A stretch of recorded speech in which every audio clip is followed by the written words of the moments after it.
নির্বাচনের সংস্কারের মাধ্যমে ব্যবস্থা করবেন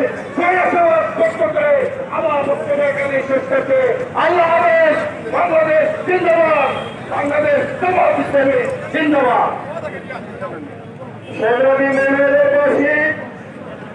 আপনারা দেখতে পাচ্ছেন ইতিমধ্যে আজকের এই সমাবেশে আমাদের সামনে হাজির হয়েছেন বাংলাদেশ জামাত ইসলামী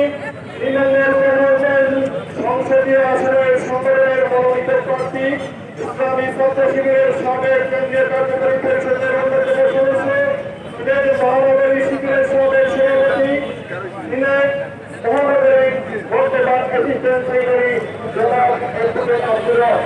আমি আপনাদের সবাইকে আজকের এই সমাবেশে অভিনন্দন জানাচ্ছি। সংগ্রামী